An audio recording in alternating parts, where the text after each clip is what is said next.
নমস্কার, জয় শ্রীকৃষ্ণ, রাধে রাধে।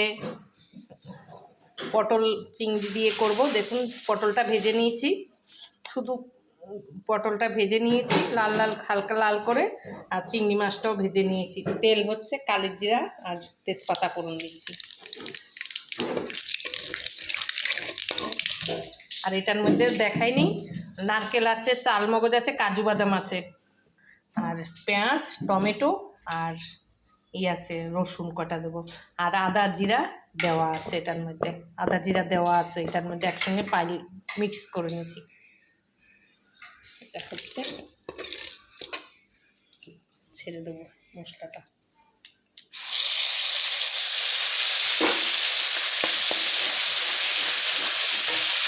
তখন অল্প একটু আদা জিরা দেওয়া ছিল, এটার মধ্যে আদা জিরা কাঁচা লঙ্কা বাটা আছে, পোস্তটার মধ্যে দেব, বেশি দেবো না।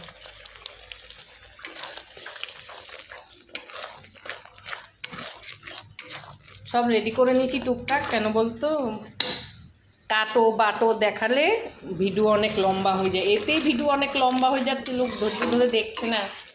কাটো বাটো ধোয়া দেখালে তো আরও হবে না, যত শর্টে কেটে কেটে দেখানো যায়। এই যে মশলাটা হতে হতে ধরুন ভিডিও শেষ হয়ে যাবে, কিন্তু এখানেই কাটতে হবে ভিডিওটা। মশলাটা ভাজাই হয়ে গেল, সব থেকে হলুদ দিচ্ছি,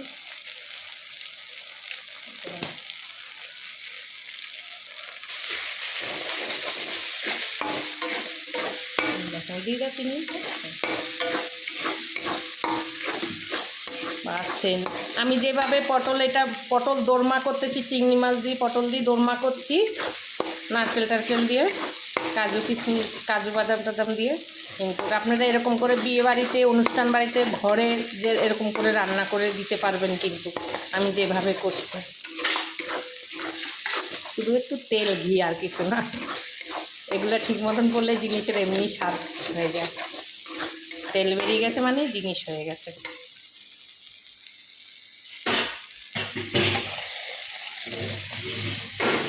একটু জল দাও।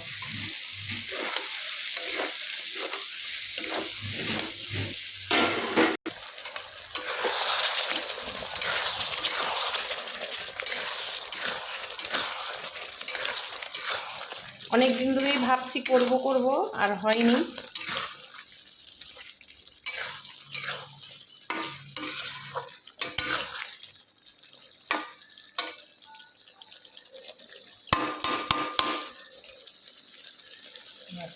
হালকা একটু ফুটবে, ঘিটা দাও তো এক চামচে। লঙ্কা দিয়ে দিলাম, ঘিটা ব্যাস এক চামচেই দেবো, আর বেশি দেবো না। এগুলা তেল ঘিরেই আসল কামাল, আর কিছু না।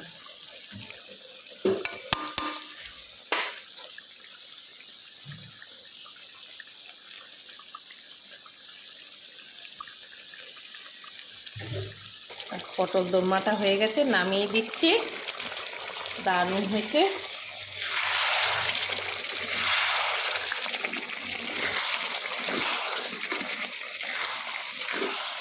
কালারটাও সুন্দর হয়েছে, সেন্টও দারুণ বেরোয়েছে। একটু ধনে পাতা হলে ভালো হতো, কিন্তু ধনে পাতা নেই, দুঃখের বিষয়।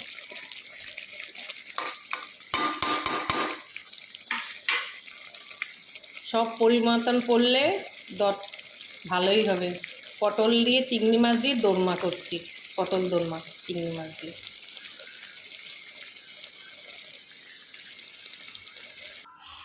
নামিয়ে দিচ্ছি, হয়ে গেছে পটল দোরমাটা চিংড়ি মাছ দিয়ে। প্রবাসী ভাইরা যে যেখান থেকে আমার ভিডিওগুলো দেখেন, লাইক কমেন্ট শেয়ার করবেন, সাবস্ক্রাইব করবেন, আর সবাই ভালো থাকবেন। রাখি, নমস্কার।